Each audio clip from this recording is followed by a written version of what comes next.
DVM global అందిస్తున్న ధ్యాన యువ కార్యక్రమానికి స్వాగతం సుస్వాగతం. ధ్యాన యువ అంటే యువతకు విద్యార్థులకు ఆత్మ వికాసంతో పాటు వ్యక్తిత్వ వికాసాన్ని జీవన వికాసాన్ని అందిస్తుంది మీ ధ్యాన యువ. నేటి ధ్యాన యువలో మనం ఒక అద్భుతమైన విషయం తెలుసుకోబోతున్నాం. యువ శక్తి. అసలు యువకులు అంటేనే ఒక అద్భుతమైన శక్తి మనందరికీ తెలుసు. మన దేశం యొక్క శక్తి అంతా ఎక్కడుందంటే యువతలో ఉంది. మన భారతదేశం గొప్పతనం కూడా అదే. అబ్దుల్ కలాంజీ అంటారు కదా, నీ వ్యక్తిగత అభివృద్ధి దేశాభివృద్ధి అని. మన యువ భారత్ అని కూడా అంటారు. యువత ఎక్కువ ఉన్న దేశం మనది. సో అలాంటి దేశం నుండే అలాంటి సాధనలు చేస్తూ 6వ తరగతి నుండి ధ్యాన సాధన యోగ సాధన చేస్తూ గురువుల సాంగత్యం చేస్తే జీవితం ఎలా ఉంటుంది అనేది మనం వివేకానందుల వారి యొక్క జీవిత చరిత్ర ద్వారా తెలుసుకున్నాం. వారు 14వ ఏట మొదలెట్టారు. కానీ ఈరోజు మనకు వారి ఈ యువశక్తి అనేటువంటి జ్ఞానం అందించేటువంటి స్పీకర్ వారు 6వ తరగతి నుండే ప్రయాణాన్ని ప్రారంభించి ఎంతోమంది మహనీయులైన గురువులతో సాంగత్యం చేసి వారే ఒక ఆశ్రమాన్ని ప్రారంభించారు. వారే శ్రీ శ్రీ ఆత్మానంద స్వామీజీ వారు. వారి యొక్క జర్నీతో పాటు అసలు యువకులకు ఉండాల్సిన లక్షణాలు ఏంటివి, యువతకు ధ్యానం ఎలా ఉపయోగపడుతుంది, వారు పర్సనల్గా ఈ ధ్యాన సాధన యోగ సాధన ద్వారా ఎలాంటి జీవితంలో ఎలాంటి ట్రాన్స్ఫర్మేషన్స్ని చూశారో తెలుసుకోబోతున్నాం ఈ ఎపిసోడ్ ద్వారా. మరిన్ని అద్భుతమైన విషయాలు తెలుసుకున్నాం. ఎవరైనా యువత విద్యార్థులు తల్లిదండ్రులు కూడా మీ పిల్లల గురించి ఏమైనా అడగాలనుకుంటే స్క్రోల్ అవుతున్న నంబర్కి కాల్ చేసి అడగవచ్చు మిత్రులారా. నమస్కారం స్వామీజీ. నమస్తే అండి. అల్టిమేట్ యువశక్తి అనేది ఒక అల్టిమేట్ వర్డ్ స్వామి. అవును. సో మీరు 6వ తరగతిలోనే ఇవన్నీ ప్రారంభించారన్నారు. అవును. ఎందుకు 6వ తరగతిలోనే ఇవన్నీ ఆ టైంలో ఆడుకోవాలనుకుంటాం, సినిమాలు చూడాలనుకుంటాం. మరి మీరు ఏంటి యోగా వైపు ఈ ధ్యాన సాధన వైపు ఎందుకు ఎలా వచ్చారు స్వామి? శ్రీ గం గం గణపతే నమః, శ్రీ మాత్రే నమః, శ్రీ మాత్రే నమః. నేను విద్యార్థి దశలో గత జన్మ సంస్కారాలను బట్టి నాకు చిన్నప్పటి నుంచి కూడా ఒక కోరిక ఉండేదండి. బ్రహ్మచారికి వెళ్ళాలని, ఒక సన్యాసికి వెళ్ళాలని బలమైన కోరిక ఉండేది. అందుకని 6వ తరగతి నుంచే నేను యోగ సాధన గురువుల దగ్గర నేర్చుకోవటం, సత్సంగం ద్వారా ఏ స్వామీజీలు వచ్చినా కూడా మా గ్రామీణ ప్రాంతంలోకి వచ్చినా కూడా వాళ్ళ స్వామీజీలతో కలిసి సహవాసం చేస్తూ, అంటే నేను ఎక్కువ మహాత్ముల యొక్క జీవిత చరిత్రలు కూడా చదువుతుండేవాడిని చరిత్రలో. అవి కూడా తెలుసుకొని మనము ఒక మంచి మార్గంలో పయనించినట్లయితే, ఒక వివేకానంద ఆదర్శం తీసుకున్నాను, తర్వాత ఒక రామకృష్ణ పరమహంస కావచ్చు, తర్వాత ఒక అబ్దుల్ కలాం కావచ్చు, లేదా అంబేద్కర్ కావచ్చు, ఈ ఆధునిక యుగంలో వీళ్ళందరూ మహాత్ముల యొక్క జీవిత చరిత్రలు తెలుసుకుంటూ చదువుకుంటూ మా గురువులు చెప్పారు కాబట్టి సత్య మార్గంలో ధర్మ మార్గంలో పయనించినట్టే నీ జీవితం చక్కగా ఒడిదుడుకులు వచ్చినా కూడా, ఎన్ని కష్టాలు వచ్చినా ఎన్ని సమస్యలు వచ్చినా కూడా ఈ సత్య మార్గంలో నడిచినట్లయితే నువ్వు కరెక్ట్గా మంచి మార్గంలోకి ధైర్యంగా ప్రయాణించగలవు ఎన్ని సమస్యలు వచ్చినా అనే ఉద్దేశంతో నేను 6వ తరగతి విద్యాదశ నుంచే యోగా మాస్టర్ల దగ్గర తీసుకొని యోగా ప్రాక్టీస్ సాధన చేశాను. తర్వాత ధ్యానం కూడా అప్పుడే సాధన చేశాను. మహాత్ముల సత్సంగం చేస్తే మంచిదని చాలా కవుల యొక్క రచనల ద్వారా తెలుసుకొని అందువల్ల నా జీవితంలో మహాత్ములతో సత్సంగం కూడా చేయటం జరిగిందనమాట. చిన్నప్పటి నుంచి కూడా ఆ సాధనలోకి వచ్చాను అనమాట. వావ్. అంటే మీరు కంప్లీట్గా ఇటువైపే ఇంట్రెస్ట్, అంటే స్ఫూర్తి పొందారు వివేకానందుల వారి ద్వారా. ఎస్, వివేకానంద. ఏ సంవత్సరంలో మీ సాధనలు ప్రారంభమయ్యాయి స్వామి? 6వ తరగతి అంటే ఆల్మోస్ట్ 10 years. 10 సంవత్సరాల 10 సంవత్సరాలు. అంటే ఇప్పుడు కూడా యువకుడే మీరు అయితే? నాకు 62. యువకుడే, 62 ఉన్న యువకుడు లాగా. రైట్. సో మరి ఈ సాధనలతో ఇప్పుడు సాధన చెయ్యని మీ మిత్రులను కూడా చూస్తుంటారు ఆ వయసు. సాధన చేసిన మీకు, మీ ఇంట్లోనే ఉన్నారు కదా, ఉన్నారు. మరి సాధన చేసిన మీకు సాధన చేయని మిగతా వాళ్ళకి ఏమి వ్యత్యాసం మీరు చూశారు స్వామి? ఉంటుంది. సాధన చేసిన వాళ్ళు ఏంటంటే ఏ సమస్య వచ్చినా కూడా, ఏ ఒడిదుడుకు వచ్చినా కూడా ధైర్యంగా నిలబడతారు, సమాజం ధైర్యంగా నిలబడతారు. మీరు ధైర్యంగా ప్రశాంతంగా ఉండేవారా? చిన్నప్పటి నుంచి అది దానికి చెప్పాను కదా, మహాత్ముల సత్సంగము సాంగత్యము వాళ్ళతో వాళ్ళ జీవిత విధానం తెలుసుకొని వాళ్ళ అడుగుజాలు, అంటే 100% నడవకపోయినా 75. నేను ఒకటి ఉందని నాకు చిన్నప్పటి నుంచి కూడా, మా గాంధీజీ కూడా నాకు ఆదర్శం. అంటే పాటించి చెప్పడం అనేది, నేను ఏదైనా ఆచరించి చెప్పాలి అనేది నా తపన. నేను ఏదైనా సాధన చేసి కానీ అది అనుభవించి కానీ చెప్పనండి ఇతరులకి. మంచి మాట కావచ్చు, ఏదైనా కావచ్చు, నేను సాధన చేసి కానీ సమాజానికి, అంటే అందరికి చెబుతానండి. ఏది మీటింగ్స్లో కావచ్చు, ధర్మ ఉపన్యాసాలు కావచ్చు, నేను 90% కాకపోయినా 80% పాటించి కానీ చెప్పనండి ఏ విషయం కూడా. ఇది పాటించక మాత్రం చెప్పను. దానికి ఆదర్శం ఎవరంటే మహాత్మా గాంధీ ఆదర్శం. టైం కూడా అండి, అంటే నేను ఇన్ని కార్యక్రమాలు చేస్తున్నా అంటే అడుగుతుంటాను మా ఫ్రెండ్స్, నువ్వు తట్టు ఇన్ని చేస్తూ నీకు టైం ఎక్కడుంది, టైం ఎక్కడుంది, టైం ఎక్కడ. ప్రతి ఒక్కరు కూడా యోగా క్లాస్కి వచ్చినా కానీ మిగతా మీరు ఇన్ని కార్యక్రమం ఎలా చేయగలరు? అటు ధ్యాన మార్గం చేస్తున్నారు, పల్లెటూరుకి వెళ్ళి ఇటు యోగా క్లాసులు చదువుతున్నారు, అటు ధర్మ ప్రచారం చేస్తున్నారు. టైం బాండ్ కూడా గాంధీజీ నేను ఫాలో అయ్యాను. సూపర్ స్వామి. అంటే ఒకరిని చిన్ననాటి రోజుల్లో ఆదర్శంగా తీసుకుంటే ఎలా ఉంటారో మీరే ఉదాహరణగా కనబడుతున్నారు. ఒక కాలర్ వెయిట్ చేస్తున్నారు ప్రశ్న అడగడానికి, వారికి సమాధానం ఇచ్చి మరి కొనసాగిద్దాం స్వామి. హలో అండి, నమస్కారం. నమస్కారం సార్. మీ వాయిస్ కొద్దిగా పెంచండి, ఫోన్ దగ్గర పెట్టుకోండి మేడం గారు. దగ్గర పెట్టుకున్నాను సార్. సౌండ్ చిన్నగా వస్తుందండి. సార్ నమస్తే సార్. మీ పేరండి, ఎక్కడి నుంచి? మాది పుష్పాది సార్, పలంనేరు నుంచి. మీ పేరేమన్నారు? పుష్ప. పుష్ప గారు. అంటే మీరు స్టూడెంటా, పేరెంటా, ఎవరి గురించి అడగాలనుకున్నారు? మా సార్ ధ్యానం చేస్తుంటే ఎక్కువ ఆలోచనలు వస్తూ ఉంటాయి, అందుకని. మీ గురించేనా? అవును సార్. ఎప్పటి నుంచి చేస్తున్నారు ధ్యానం? మేము చాలా బాగా చేస్తున్నాం సార్, కానీ ఆలోచనలు వస్తున్నాయి. ఓకే, మీ వయసు ఎంత అండి? 60 సార్. యాక్చువల్గా ఇది పిల్లల కోసం అండి, అయినా సరే ప్రశ్న అడిగారు కదా, మా గురు స్వామీజీ సమాధానం ఇస్తారు. నమస్తే సార్. నమస్తే అమ్మా. నమస్తే అమ్మా. ఎన్ని సంవత్సరాలు చేస్తున్నారమ్మా మీరు ధ్యానం?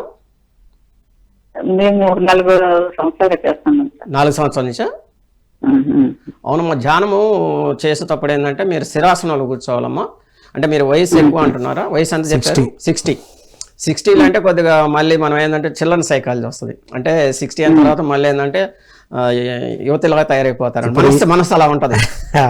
అంటే చిన్నప్పుడు మనసు ఎట్లా ఉంటుందో 10 years బిలో చిల్డ్రన్ సైకాలజీ మనసు ఎలా ఉంటుంది. ఇప్పుడు కూడా మనకు 60 వచ్చిందంటే అప్పుడు అంటుంటారు ఏంటంటే చిన్నపిల్లల శాస్త్రాలు చేస్తాం ఈ వయసు వచ్చినా కూడా.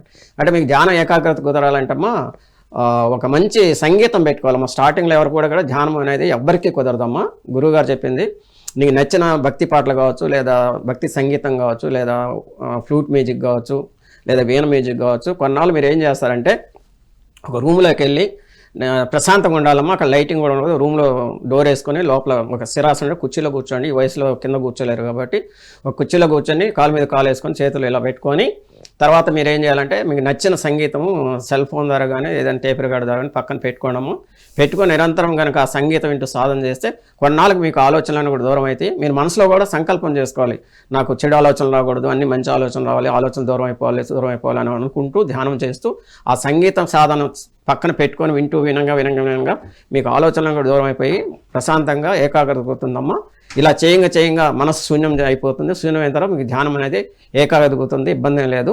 ధ్యాన సంకల్పం చేసుకొని ప్రశాంతంగా రోజుకి మీరు 60 సంవత్సరాలు గంట, 1 గంట, ఉదయం 1 గంట, సాయంత్రం 1 గంట, లేదా ఖాళీ ఉన్నంత ఎప్పుడైనా చేసుకోవచ్చు. ధ్యానానికి ఒక లిమిట్ అనేది లేదు, ఇన్ని గంటలే ధ్యానం చేసుకోవచ్చు.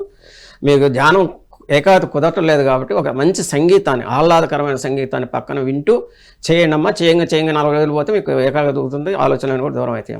వండర్ఫుల్ స్వామి, అద్భుతమైన సమాధానం ఇచ్చారు. విన్నారు కదండి, మీరు క్రమం తప్పకుండా సాధన చేయండి.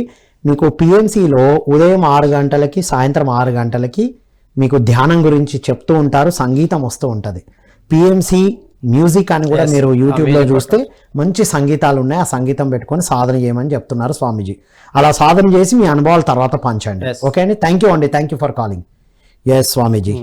సో ధ్యాన సాధన అసలు యువకులకు, ఈ నేటి యువకులకు, నాటి యువకులకు అంటే మీరు మీ తర్వాత మీరు 60+ అన్నారు, మేము 49, 50కి వస్తున్నాం. సో మీ నేటి తరం నాటి తరం యువతకు ఉన్న లక్షణాలు ఏంటివి? మేము చదువుకునేటప్పుడు అదే మనకు 3 గురువులు ఉంటారండి. మాతృదేవోభవ, పితృదేవోభవ, ఆచార్యదేవోభవ. ఈ ముగ్గురిని మేము 100% గౌరవించాలండి. మా చదువుకునే టైంలో మా అమ్మగారు అసలు ఏమి ఒక మాట అనే వాళ్ళు కళ్ళ భయంతో పెంచారండి. ఏది నేను PhD చేసినా కూడా కళ్ళతో చూసి భయపడేవాళ్ళం. గురువు అంటే అసలు ఇంకా గురువు వస్తున్నారంటే మేము అసలు పక్కకి ఎదురే వాళ్ళకి భయం. గురువు గారు ఏమని అంటారు, నీకేం పని రా రోడ్డు మీద, అంత భయంతో మేము, అంటే భక్తి అనమాట, గురుభక్తి అంటాం. గురుభక్తి, తల్లి, తండ్రి, దైవం, ఈ ముగ్గురిని మేము గౌరవించబట్టే మేము ఈ స్థాయిలో ఉన్నామండి సమాజంలో. గురువుని, తండ్రిని, తల్లిని. ప్రథమ గురువు తల్లి తర్వాత తండ్రి తర్వాత జ్ఞానాన్ని నేర్పే గురువు. ఈ ముగ్గురిని మేము మనసా వాచా కర్మన గౌరవించబట్టే మేము ఈ స్థాయిలో ఉన్నామండి. ఆ దశలో విద్యార్థులంతా కూడా అలానే ఉండేవాళ్ళు, గురువులు కూడా అలా చదువు చెప్పేవాళ్ళు. భయభక్తితో మేము జీవన విధానం గడిపాం కాబట్టి ఈ స్థాయికి రాగలిగాం. నాటి తరం నేటి తరం ఎలా నేటి తరం ఏంటంటే అందరూ అంటలేదండి, నేను కొంతమంది శిష్య బృందం ఏంటంటే అసలు గురువుని గౌరవించలేదు, తల్లిని గౌరవించలేదు, తర్వాత తల్లిని గౌరవించలేదు. ఎవరిని ఈ ముగ్గురు కూడా సమాజంలో ఎప్పుడైతే చిన్న చూపు చూస్తుందో అప్పుడు ఈ సమాజంలో యువశక్తి అనేది నిర్వీర్యం అయిపోతుందండి. ఎప్పుడైనా కూడా సమాజంలో ప్రాచీన కాలం నుంచి ఇప్పటి వరకు చూసినట్టయితే ఎవరైతే తల్లిని తండ్రిని గురువుని గౌరవిస్తారో వాళ్ళు మంచి ఉన్న స్థాయిలో ఉంటారండి. ఎప్పుడు కూడా తల్లి ఆశీస్సులు ఉండాలి, తండ్రి ఆశీస్సులు ఉండాలి, గురువు ఆశీస్సులు ఉండాలండి. ఈ ముగ్గురు ఆశీస్సులు ఉంటే బ్రహ్మ విష్ణు మహేశ్వరు అండి. అందుకే గురు బ్రహ్మ గురు విష్ణు గురు దేవో మహేశ్వర గురు సాక్షాత్ పరబ్రహ్మ తస్మై శ్రీ గురువే నమః అన్నారు. అంటే గురువు ఎవరితో సమానం? బ్రహ్మ విష్ణు మహేశ్వర సమానం. చూడండి ఇక్కడ ఒక చిన్నదే ఒక గురువుగారు తర్వాత భగవంతుడు ప్రత్యక్షమైన తర్వాత గురువుగారు అడుగుతారనమాట. శిష్యుడిని అడుగుతాడు, నువ్వు భగవంతుడు నమస్కారం చేస్తావా నాకు నమస్కారం చేస్తావు అని అడుగుతాడు. అప్పుడు శిష్యుడు అంటాడు, మరి భగవంతుడు గొప్ప కదా, ఎందుకంటే సృష్టి మొత్తాన్ని చేసింది భగవంతుడే కదా, సృష్టి మొత్తాన్ని చేసి భగవంతుడు గొప్ప. కానీ శిష్యుడు ఏమంటాడు, నీకు నమస్కారం చేస్తాను గురుజీ, భగవంతుడు నమస్కారం. అప్పుడు గురువు ఆశ్చర్యపోతాడు. ఎందుకు అంటాడు, ఎందుకంటే ఆ భగవంతుని యొక్క భక్తి జ్ఞానాన్ని కూడా చెప్పింది ఎవరు? మీరు గొప్ప కాబట్టి మీకు నమస్కారం చేస్తాను. కాబట్టి సమాజంలో ఆ రోజుల్లో గురువుకి అంత ప్రత్యేక స్థానం ఉంది కాబట్టి ప్రాచీన కాలం నుంచి కూడా శిష్యులు కూడా గురువుని మించిన శిష్యులు అయ్యారు. ఇది అల్టిమేట్ పాయింట్. అర్జునుడు ఉన్నాడు, మరి గురువుని మించిన శిష్యులు లేదా? ఇది మంచి అద్భుతమైన పాయింట్. ఆయన ఉన్నాడు, ఏకలవ్యుడు ఉన్నాడు. ద్రోణాచార్యుడు విద్య నేర్పిన ఆయన బొమ్మను పెట్టుకుని ఏకాగ్రత మనసా వాచా కర్మ గురువుని స్వీకరించి ఏకలవ్యుడు సాధన చేయబట్టగా విలువిద్యలో అంత సాధన చేయగలిగే. గురువు డైరెక్ట్ బోధించకపోయినా గురువుగా భావించి ఆ భావనతో సాధించారు. మంచి పాయింట్ చెప్పారు. నేటి తరం కొంతమంది గురించి మనం మాట్లాడే, మీరు అన్నట్టు తల్లి తండ్రి దైవం అన్నారు కదా, ఇప్పుడు తల్లి తండ్రి గురువు తర్వాత దైవం, అది దైవం లాస్ట్ ప్లేస్. ఇప్పుడున్న తరము ఫేస్బుక్, సోషల్ మీడియా, సినిమాలు లేదా cell phone, chatting, social media, ఇవే గురువు దైవం అయిపోయినాయి. అంటే నా పత్రికలో ఒక ఆర్టికల్ చదివానండి, ఒక 3 days 4 days బ్యాక్. యువత కష్టపడకుండా, ఇప్పుడు యువత ఎట్టయ్యారంటే కష్టం తెలియకుండా సంపాదించాలి, కష్టం తెలియకుండా చదవాలి, కష్టం తెలియకుండా మార్కులు రావాలి, ఏది కూడా కష్టపడకుండా రావాలి. ఇన్స్టాంట్ గా హామ్ పట్టు అంటే మాంత్రికుడిగా మంత్రం ఇంద్రజాలం చేస్తాడు. నూడిల్స్ యుగం కదా స్వామి, అదే ఇట్లా అంటే మొత్తం వచ్చేయాలి. నూడిల్స్ 2 సార్లు బ్రేక్ఫాస్ట్ అయిపోయింది. యువశక్తి ఏంటంటే నిర్వీర్యం అయిపోతుంది. అదే నా బాధ. యువశక్తి ఏంటంటే మేము ఒకప్పుడు ఏంటంటే సమాజం కోసం బతికాము, సమాజాన్ని ఉద్ధరించాలి, సమాజాన్ని అభివృద్ధి చేయాలి, సమాజం రేపటి భావిపౌరులు అంటారు ప్రతి మన వాళ్ళు పెద్దవాళ్ళు. ఈ రేపటి భావిపౌరులంతా కూడా శక్తి అన్నది యువశక్తి. యువశక్తి అంటే చూసినప్పుడు కాల్చి రావాలి, అంటే కాల్చి రమ్మని కాదు, నువ్వు శక్తిని వాడు గమనించలేకపోతున్నాడు. ఇప్పుడు నేటి తరం ఏంటంటే తన శక్తి అద్భుతమైన శక్తి. ఇప్పుడు ఆంజనేయ స్వామి ఉన్నాడు, ఆయన పొగిడితే కానీ లంకను దాటాడు. శక్తి నేను 7 సముద్రాలు 7 సముద్రాలు దాటగలంటే అక్కడ అంతా పొగిడారంట ఆంజనేయ స్వామి. తన శక్తి తనకు తెలియలే. అంటే ఆంజనేయ స్వామికి అంత అద్భుతమైన శక్తి ఇన్నర్గా ఎట్లా ఉందో యువతకు కూడా అంత శక్తి ఉందన్నమాట. దాని మించిన శక్తి ఉంది. కానీ ఆ శక్తిని సక్రమైన మార్గంలో యువత ఉపయోగించుకోలేకపోతున్నాడు. భగవంతుడు ప్రతి వ్యక్తికి తెలివితేటలు ఇస్తాడు, విజ్ఞానాన్ని తెలివితేటలు అన్ని ఇస్తాడండి. కానీ యువకుడు ఏం చేస్తున్నాడంటే మీరు అన్నట్టు ఈ electronic media, print media, cinema media అండి. సినిమా మీడియా, టీవీ మీడియా అంటే సీరియల్స్ కావచ్చు లేదా సినిమాలు కావచ్చు, ఇవన్నీ కూడా మెయిన్ సెల్ ఫోన్ అండి. నేను ఇటీవల గమనించాను, రోడ్డు మీద నడిచేటప్పుడు సెల్ ఫోన్ చేతిలో ఉంటుంది, అసలు వెహికల్ చూసుకోవట్లేదు, మనుషులు చూసుకోవట్లేదు, డాష్ కొట్టేస్తున్నాడు, గుద్దేస్తున్నాడు. అసలు దానికి ఫుల్ ఎడిక్ట్ అయిపోయాడు. చాటింగ్, మీరు అంటే ఫేస్బుక్, తర్వాత ఈ మధ్య కొత్తగా వచ్చినండి రీల్స్ చేయటం. రీల్స్ చేసి ప్రాణాలు కూడా పోతున్నాయి. అద్భుతాలు అంటే అడ్వెంచర్ రీల్ చేయాలంటే అడ్వెంచర్ చేయాలి, వెహికల్ మీద కావచ్చు లేదా కొండలు ఎక్కడం. ఒకరిని చూసి ఒకరు యువత ఏమవుతుందంటే ఈ రీల్ చేస్తే లైక్లు, ప్రతి విద్యార్థుడు ఏమనుకుంటారు, నాకు ఇన్ని లైక్లు వచ్చినాయి, అది ఒక వ్యామోహంలో పడిపోతుంది, నాకు ఇన్ని లైక్లు ఫాలోవర్స్, ఇంతమంది లైక్ చేస్తే గొప్ప, ఇంతమంది లైక్. అది కూడా ఏం చేస్తున్నారు, ఇన్ని లైక్లు రాకపోయినా వాళ్ళు రివర్స్లో ఆత్మహత్య చేసుకుంటున్నారు. భగవంతుడి జీవితాన్ని ఇచ్చింది ఆత్మహత్య చేసుకోవటానికి కాదండి, అధైర్యపడి ఆత్మహత్యలు చేసుకోకూడదు.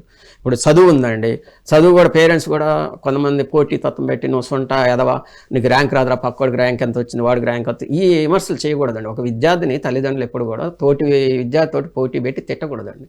అది తిట్టినందువల్ల ఏమవుతుందో సైకలాజికల్గా మానసిక పరిపక్వం ఉంటుంది, మానసిక రోగంగా తయారై అమ్మా నాన్న ఇలా నన్ను బాధిస్తున్నారు, నన్ను ఇలా తిడుతున్నారు, ఎదుటివాడు పోల్చి వీడు ఎప్పుడు మార్కులు రావు, ఎప్పుడు చదువు రాదు, వీడు బండోడు మొద్దోడు ఎదవా అని తిట్టకూడదండి. పేరెంట్స్ అంటే మీరు అన్నట్టు అలా ఒక వర్గం నడుస్తున్నప్పుడు నేటి సమాజంలో, ప్రస్తుత సమాజంలో యువతకు ఎలాంటి లక్షణాలు ఉండాలంటారు స్వామి? అదెట్లాగూ నడుస్తుంది మీరు అన్నట్టు, యువతకి ఎలాంటి లక్షణాలు ఉండాలి? ఇప్పుడు నాటి తరం చెప్పారు, నేటి తరం చెప్పారు, ఉండాల్సిన లక్షణాలు ఏంటివి, ఏమేమి పెంపొందించుకోవాలంటే? నేటి తరం ఏంటంటే నేను చెప్పాను కదా, ఫస్ట్ తల్లిని గౌరవించాలండి ఇంట్లో, తల్లి ఆశీస్సులు ఉండాలి ఎప్పుడు కూడా. నెక్స్ట్ తండ్రి ఆశీస్సులు ఉండాలి, తర్వాత గురువుని ఆశీస్సు. ఈ ముగ్గురు కనుక ప్రేమిస్తే ఈ ప్రేమతత్వం అనేది కూడా ఇప్పుడు ఈ ఆధునికంలో ఈ కలియుగంలో ప్రేమతత్వం కూడా ఈర్ష దేశాలు కలుషితం అయిపోయింది. ప్రేమ అనేది రియల్ లవ్ అనాలి. రియల్ లవ్ అంటే స్వచ్ఛమైన ప్రేమ. ఆ స్వచ్ఛమైన ప్రేమ ట్రాన్స్లేట్ చేసి ఎక్కడా కనపడట్లేదు. ప్రేమ కూడా స్వార్థంతో ప్రేమ అంటే ఏంటి స్వామి? ఆధ్యాత్మికత ప్రకారంగా చెప్పండి. ఇప్పుడు జనరల్గా ప్రేమ అంటే అందరికి అర్థమైన డెఫినేషన్ వేరు. ఇప్పుడు మీరు చెప్పే ప్రేమ ఏంటి? అదే ప్రేమ అంటే స్వచ్ఛమైనది. అంటే దాంట్లో మనం చంద్రుడితో పోలుస్తారు. స్వచ్ఛమైన ప్రేమ ఎలాగా ఉండాలి, స్వచ్ఛమైన ప్రేమ అంటే ప్రేమ అంటే ఇక్కడ ఏంటంటే ప్రేమతత్వం ఎక్కడ ఉండదో అక్కడ ఈర్షా దేశాలకు కానీ ఏటి కూడా తావు ఉండదు. అంటే నెగటివ్ భావాలు ఏంది ప్రేమ? నెగిటివ్ అంటే నెగిటివ్ థాట్స్ ఉండవు. ప్లస్ అక్కడ ప్రేమ అంటే అన్ని పరిపూర్ణతత్వం, అంటే అన్ని సంతోషాలు, సుఖ సంతోషాలు వెల్లివిరుస్తాయి అనమాట. అన్నిటికీ అతీతమైనది ప్రేమ, స్వచ్ఛమైన ప్రేమ అంటారు. స్వచ్ఛమైన ప్రేమ అంటే అక్కడ అన్నీ కూడా ఉద్భవిస్తాయి. ఇప్పుడు కనుక ఇది దేవతలు రాక్షసులు పాల సముద్రం పర్వతం చిలికినప్పుడు అన్నీ వస్తాయి, అమృతం వస్తాయి. స్వచ్ఛమైన ప్రేమ అంటే అమృతం లాంటిది అనమాట. అంటే ఆ ప్రేమకి అంత ఉంది. ప్రేమకి ఎందుకు ఉంది? ప్రేమకి ఏదైనా జయించవచ్చు ప్రేమ ద్వారా, దేనైనా జయించవచ్చు అండి. అంటే అక్కడ నేను చెప్పాను ఇంత స్వచ్ఛమైన ప్రేమ ఉండాలి. దాంట్లో మళ్ళీ స్వార్థము, కలుషితమైనది అవన్నీ ఉండకూడదు అన్నమాట. ప్రేమ ఎక్కడ ఉంటుందో అక్కడ, అందుకని ప్రేమతో జీవితాన్ని గడిపితే యువత అన్నీ సాధించవచ్చు అండి. ఇప్పుడు ప్రేమ ఇక్కడ యువతలో ఏంటంటే ఆ ప్రేమతత్వం అనేది అలవర్చుకోలేకపోతాడు. తల్లిని ప్రేమించలేకపోతున్నాడు, అంటే రియల్ లవ్ అంటారు, అంటే స్వచ్ఛంగా ప్రేమించలేకపోతున్నాడు. తన తల్లిని, నిజమైన ప్రేమ తల్లిదే అంటారు. స్వచ్ఛమైన ప్రేమ తల్లి తల్లి అందించేది స్వచ్ఛమైన ప్రేమ. ఆ తల్లి ప్రేమని ఫాలో కావాలి. తండ్రి అందించేది స్వచ్ఛమైన ప్రేమ, గురువు అందించేది స్వచ్ఛ. గురువుకు శిష్యుడికి మధ్య ఉండేది ప్రేమ అంటారా సార్? అది అనొచ్చా స్వామి? ప్రేమ గురు శిష్యుల మధ్యన, గురు శిష్యుల బంధం అనేది ప్రేమ అనొచ్చా అనరాదా? అనొచ్చు. అంటే ఇప్పుడు తల్లి తర్వాత తండ్రి తర్వాత తండ్రి లాంటి వాడే గురువు. అచ్చా, ఇక్కడ తల్లి తండ్రి గురువు కాబట్టి తండ్రి లాంటి వాడు అక్కడ ప్రేమను అందించవచ్చు, ప్రేమ స్వరూపంగా చూడవచ్చు శిష్యుని. తప్పేం లేదు అందరు. అంటే అంతవాడికి పరిమితి కావాలి గురు శిష్యుల సంబంధం, మళ్ళీ వేరే డైవర్ట్ కాకూడదు. ఎక్కడైతే తల్లి అందిస్తుందో ప్రేమ, తండ్రి ప్రేమ అందిస్తే ఆ ప్రేమనే శిష్యులు కూడా అందించాలి గురువు అనేది. అందిస్తే వాడు బాగా మంచి మార్కులు పయనించాను. అంటే ఇప్పుడు యువత ఏంటంటే అండి, గతంలో యువత ఏంటంటే దండంతో, భయంతో ఎన్ని చేసినా కూడా శిష్యుడు బరాయించేవాడు అండి. అది నా మంచి కోసమే కదా, నా యొక్క ఎదుగుదల కోసమే కదా, నేను మంచి మార్కులు పయనించాను కదా, తల్లి దండించినా, తల్లి తిట్టినా, తండ్రి తిట్టినా, గురువు తిట్టినా అనేది అప్పుడు ఆలోచనతోటి అతను వ్యతిరేక నెగిటివ్ ఆలోచన చేయకుండా తల్లి మీద కానీ తండ్రి మీద గురువు కానీ చేయకుండా నడుచుకొని తన జీవితాన్ని, వ్యక్తిత్వం పెంచుకున్నాడు. మంచి మార్కులు పయనించడానికి అది ఉపయోగపడింది. ఇప్పుడు ఏంటంటే ఈ కలియుగంలో దండన చేయకూడదు, తిట్టకూడదు, వాడికి మంచి మాటలు చెప్పినా కూడా కొంతమంది రిసీవ్ చేసుకుంటున్నారు కానీ కొంతమంది రిసీవ్ చేసుకోలేదు. అంటే ఎక్కువ మంది యువత స్వేచ్ఛను కోరుకుంటున్నారు. స్వేచ్ఛ ఆల్రెడీ వచ్చిందండి, అదే కోరుకోవటం కాదు. అంటే మనం అంటే ఎవరైనా తల్లియో తండ్రియో కరెక్షన్ చేస్తే నా స్వేచ్ఛను హరిస్తున్నారని ఫీల్ అవుతున్నాడు. అదే నేను వాళ్ళకి వ్యతిరేకంగా చెప్పి మీరు అన్నారు కదా. అప్పటికి మాకు, మా తరానికి ఈ తరానికి ఏంటంటే మా తరంలో స్వేచ్ఛ లేదండి, ఎంత స్వేచ్ఛ లేదు మాకు. ఏది నేను చెప్పాను కదా ఇంతాక, మా తల్లిగారు కళ్ళు చూపులతో చూసిన భయపడాను, తిట్టేది లేదు, ఏది 25 years వచ్చినా కూడా 30 years వచ్చినా కూడా అంత భయభక్తులతో పెరిగామన్నమాట మేము తల్లిదండ్రులు. గురువు దగ్గర అసలు గురువు ఎదురొస్తే మేము వెళ్ళేవాళ్ళం కాదు, అంత భయం అనమాట. ఇప్పుడు గురువు ఎదురొచ్చినా లేదు. ఇందాక మీరు చెప్పారు కదా, తల్లి తిడితే మరి తల్లిదండ్రులు కూడా ఇప్పుడు భయపడుతున్నారు, ఏమైనా ఆత్మహత్య చేసుకుంటాడు, వాడు ఏమైనా చేసుకుంటాడు, మీద సెటైర్లు వేసే విధంగా వెళ్ళిపోయింది కదా. గురువులకి సెటైర్ లేదు, గురువులకి నిక్ నేమ్లు పెడుతున్నారు, ఏమైనా కామెంట్ చేస్తారు, లేదా బోర్డు మీద రాస్తారు, గోడల మీద రాస్తారు, పిచ్చి పిచ్చి రాతలన్నీ కూడా. గురువు ఏదైనా అంటే నేను అందరిని శిష్యులు అంటున్నాను సార్. మనం స్వామి మనం మాట్లాడుకునేది జనరల్ గా జరుగుతున్న కొన్ని వర్గాల గురించి మాట్లాడతారు. అప్పటిలాగే ఇప్పుడు ఇంకెక్కువ మంది ఉండొచ్చు. మీ తరం లాగే, మీ తరంలో ఉన్నట్టే ఇప్పుడు కూడా ఉన్నారు. ఉన్నారండి, వాళ్ళు లేరంటారు, ఉన్నబట్టే కదా ఇప్పుడు వాళ్ళు సైంటిస్టులు అవుతున్నారు. మరి మరి ప్రయోగాలు ఇప్పుడు శ్రీహరికోట మంచి ప్రయోగాలు చేసి రాకెట్ పంపిస్తున్నారు. ఇంజనీరింగ్ మంచి మంచి మరి ఇంజనీరింగ్ చదివి మంచి డాక్టర్స్ ఉన్నారు, ఇప్పుడు ఉన్నారండి. నేను లేదంట, కొద్ది మంది మాత్రమే ఈ చెడు మార్గం నడుస్తుంది. ఆ చెడు మార్గం నడవకుండా ఉండాలంటే నేను ఇంతగా చెప్పాను కదా, స్వచ్ఛమైన ప్రేమలో వాడు చేసుకోవాలి. తండ్రిని తల్లిని గురువుని గౌరవిస్తే వాడు మంచి మార్గంలో నడవడానికి అవకాశం. సూపర్ స్వామి. ఇప్పుడు మరి ఇలాంటి లక్షణాలు ఇప్పుడు ఏమేమి ఉన్నాయో అందరూ చూస్తున్నారు. కొద్దిగా ఒక మాట అంటే ఇబ్బంది. అవును. ఒక తల్లి తండ్రి కానీ మాస్టర్ కానీ ఒక ఫ్రెండ్ కానీ ఒక మాట అంటే అవమాన భారంతో కుంగిపోతున్నారు. వీటికి సమాధానం మీ నుంచి వినడానికి ముందు ఒక కాలర్ వెయిట్ చేస్తున్నారు. వారి ప్రశ్న విని మీరు సమాధానం ఇచ్చిన తర్వాత డిస్కస్ చేద్దాం. హలో అండి, నమస్కారం. నమస్కారం అండి. నమస్కారం. మీ ఫోన్ దగ్గర పెట్టుకోవాలి మేడం గారు, వాయిస్ మీ గొంతు చిన్నగా వస్తుంది. నమస్కారం సార్. నమస్కారం. మీ టీవీ సౌండ్ తగ్గియండి. టీవీ సౌండ్ కంప్లీట్ బంద్ చేయాలి. మీరు పేరెంటా స్టూడెంటా చెప్పండి. ఒక సేద్యం చేసుకునేది సార్ ఎన్ని రోజులు, ఇప్పుడు మా చేత కాదు. జాతకాల గురించి కాదండి, ధ్యానం గురించి. జాతకాల గురించి కాదండి. ఇన్నాళ్ళు సేద్యం చేసేది, ఇప్పుడు ఊరికేనే ఉండను సార్, చేత కాదు. 60 ఏళ్ళు దాటినాయి సార్ నాకు. అమ్మా మీ ప్రశ్న 3 గంటలకి అడగాల్సిన ప్రశ్న ఇప్పుడు కాదండి, తర్వాత మాట్లాడదాం. రైట్ అంటే స్క్రోలింగ్ వస్తూ ఉంటుంది చూసి జాతకాల. ఓకే స్వామి, ఇప్పుడు ఇలాంటి అవమాన భారం, ఒక్క మాట అంటే అవమానంగా తీసుకుంటున్నారు. ఎందుకని? దానికి పరిష్కారం ధ్యానం ఎంతవరకు ఉపయోగపడుతుంది, ఎలా ఉపయోగపడుతుంది? ఇప్పుడు యువత ఏంటంటే ఒక ఆలోచన చేయాలి. యువత ఏంటంటే ఆలోచన శక్తి కూడా కోల్పోతున్నాడు. ఎందుకంటే తల్లి ఎందుకు అన్నది ఒక మాట, నా మంచి కోసమే కదా. తండ్రి ఒక మాట అన్నాడు, నా మంచి కోసమే కదా. గురువు ఒక మాట చెప్పాడు, నా ఎదుగుదల కోసము, నా భవిష్యత్తు కోసము, భవిష్యత్తు బాగుండాలని కదా వీళ్ళు సలహాలు ఇస్తుంది, సూచనలు ఇస్తుంది. ఒక మాట అన్నా కూడా, ఏదైనా ఒక దెబ్బ కొట్టినా కూడా అది వాడు పాజిటివ్గా తీసుకోవట్లా. ఇప్పుడు యువత ఏంటంటే నెగిటివ్ తీసుకుంటున్నాడు. ఆ నెగిటివ్ ఆలోచనతోటి తర్కన చేసుకుంటున్నాడు. మనసు సంఘర్షణ జరుగుతుంది. వాడు మనసులో ఏం జరుగుతుంది? సంఘర్షణ. నన్ను ఎందుకు అన్నాడు మా నాన్నగారు, మా అమ్మగారు నన్ను ఎందుకు అన్నది ఈ మాట, లేదా గురువుగారు ఎందుకు అన్నాడు అనేది. అతను ఏం చేయాలంటే కాసేపు మనసుని ప్రశాంతంగా ధ్యానంలో కూర్చొని ఆలోచన చేయాలి. మరి ఈ మాట తల్లి ఎందుకు అనింది, తండ్రి ఎందుకు అన్నాడు, గురువు ఎందుకు అన్నాడు అని ధ్యానంలో కూర్చొని కనుక అతని మనసుకి నచ్చ చెప్పుకొని ధ్యానం ద్వారా కనుక ఆలోచన చేసినట్లయితే అతనికి మంచి చక్కని పరిష్కారం జరుగుతుంది. ఎప్పుడైతే ధ్యానం ద్వారా ఆలోచన చేస్తూ కూర్చొని మనసుకి పరిష్కారం జరిగితే అది ధైర్యంగా జీవితాన్ని గడపగలుగుతాడు. లేదు అలానే అంటే ఈగో ప్రాబ్లం, నన్నే అన్నారని అతను నెగిటివ్లో ఆలోచన అది ఎక్కడ దాకా పోతుందంటే అతి కోపంలో.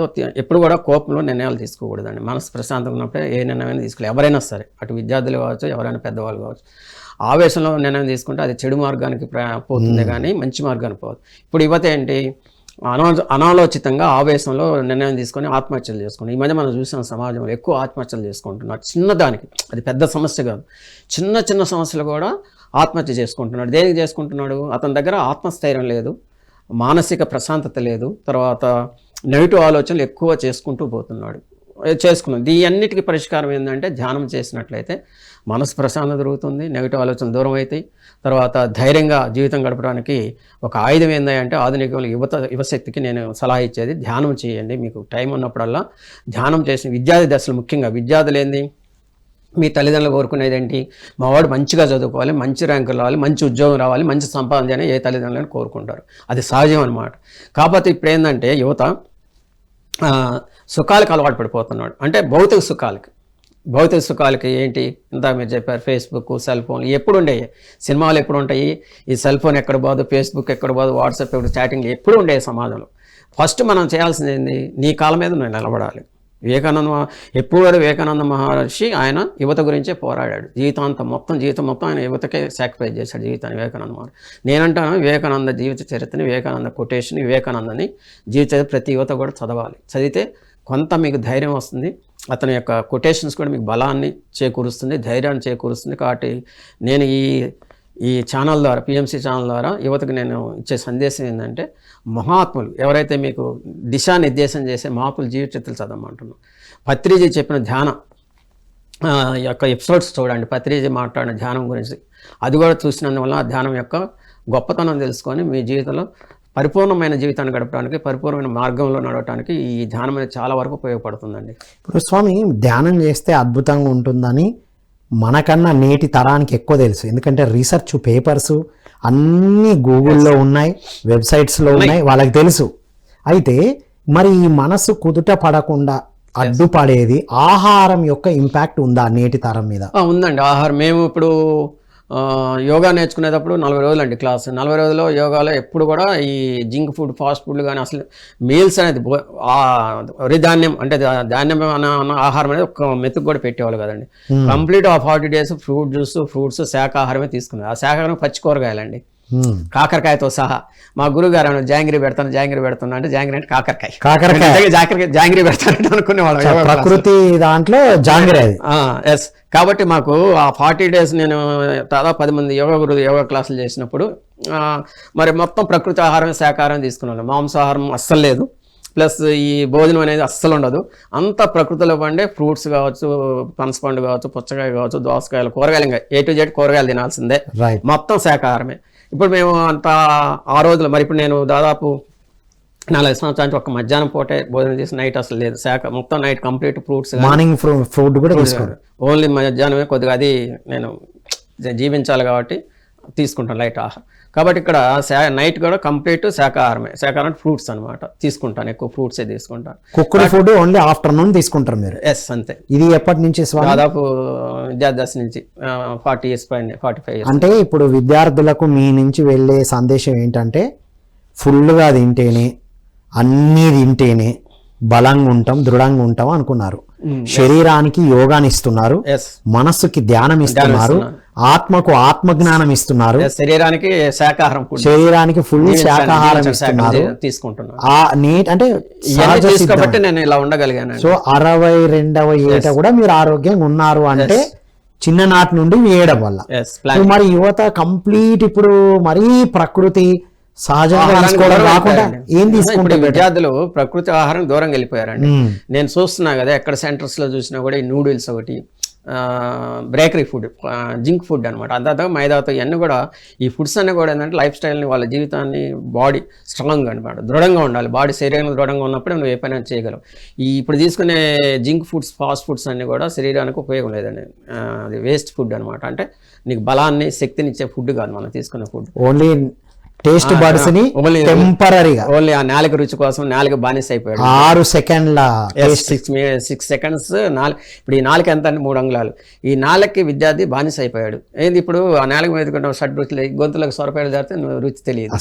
కాబట్టి ఇప్పుడు ప్రతి విద్యార్థి కూడా దేనికి బానిస అయిపోయాడు? ఈ టంగ్కి, ఈ నాలుగుకి బానిస అయిపోయి ఏదైతే తినకూడదో, ఏదైతే ఒకటి గుర్తుపెట్టుకోండి, రుచిగా ఉండే పదార్థాలే మనసు శరీరానికి హానికరం అండి.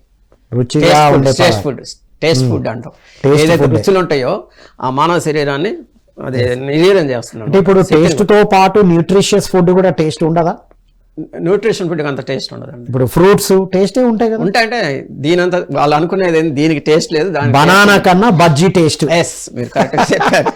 ఇప్పుడు వాళ్ళు ఏంటంటే యువత ఈ దీంట్లో అంత టేస్ట్ లేదంటారు. ఉన్నాయి, టేస్ట్ లేక కాదు. ఇప్పుడు మేము యోగాలో అమృత ఆహారం అని పెడతారు. అమృత ఆహారం అంటే జీవం ఉన్నదని, మృతం లేనిది. ఇప్పుడు మనం ఏది ఉడికించిన ఫుడ్ అంతా కూడా మృతాహారం అంటా అండి.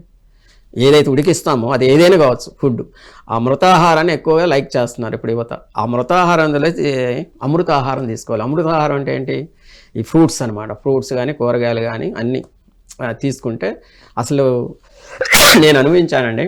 ఆ యోగా చేసేటప్పుడు ఆ ఫుడ్ తీసుకున్నప్పుడు నా బాడీలో బ్యాడ్ స్మెల్ వచ్చేది కాదండి. మూత్రం కానీ, ఇవన్నీ కూడా చెమట కానీ అంత మంచి స్మెల్ వచ్చేది, గాల్లో తేలిపోతున్నట్టుండేది బాడీ.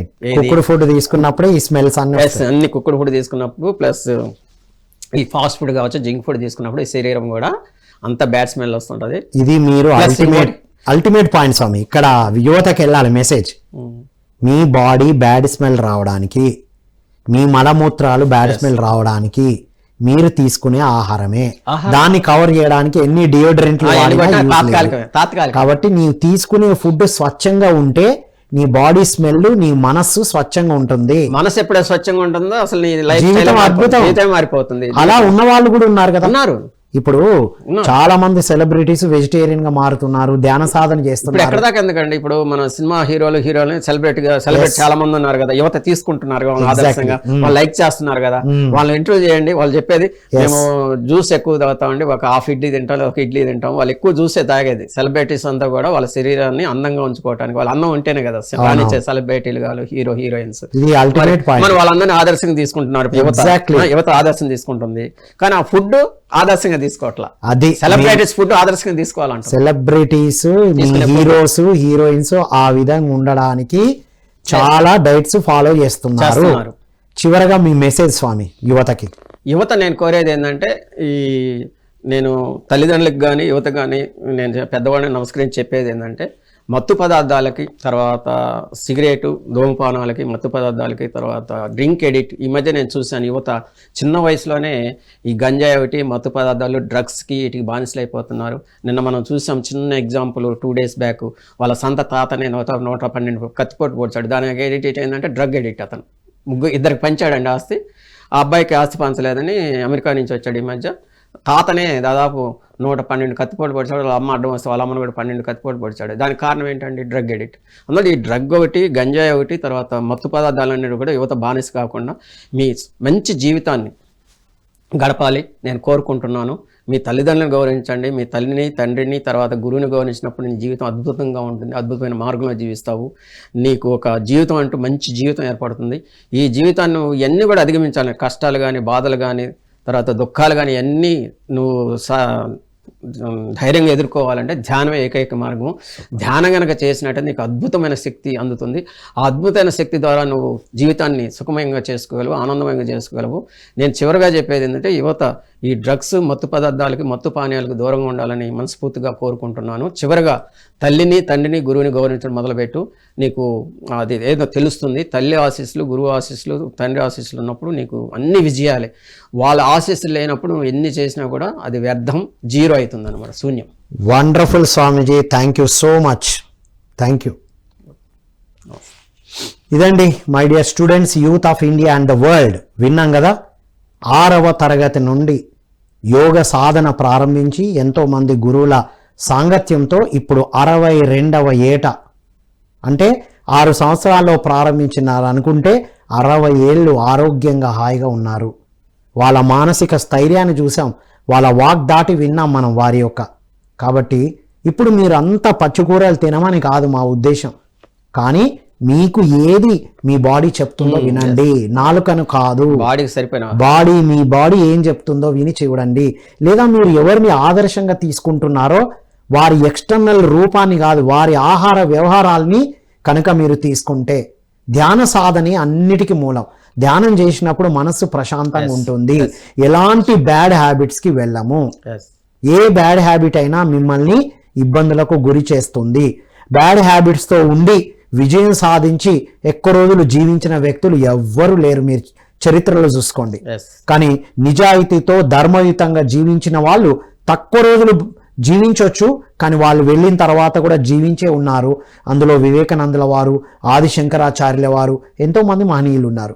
కాబట్టి my dear students, youth of India and the world, మీరు ధ్యాన సాధన చేయండి. మీ తల్లిదండ్రులను గౌరవించడం వెరీ వెరీ ఇంపార్టెంట్. వారి యొక్క ఎనర్జీ, గురువు, ఇప్పుడు మెంటార్ అంటున్నాం మనం, ఇప్పుడు ఒక గైడ్ అంటున్నాం, ఒక ఫిలాసఫర్ అంటున్నాం, నా గాడ్ ఫాదర్ అంటున్నాం. వారి యొక్క గైడెన్స్తో వారి బ్లెస్సింగ్స్ ఎంతో అవసరం అని చెప్తున్నారు వారు.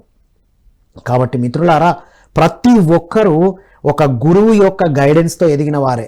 మీ గురువులు, మీ టీచర్స్, మీ లెక్చరర్స్ ఒక విషయం చెప్తున్నారు అంటే వారి యొక్క ఎంతో అనుభవంతో ఇప్పుడు మేము ఇది మాట్లాడుతున్నాం అంటే ఇది మాకు అందలేదు, కాబట్టి ఈ జనరేషన్కి అందాలి అన్న తపన తప్ప ఇంకా వేరే ఏది లేదని గమనించి అందరూ అద్భుతంగా జీవించాలంటే DVM గ్లోబల్లో వచ్చే ఈ వీడియోస్ చూడండి. మన స్వామీజీ లాంటి వారి యొక్క ప్రవచనాలు వినాలని కోరుకుంటూ మరో కార్యక్రమంలో మళ్ళీ కలుద్దాం. అంతవరకు సెలవు. Thank you all.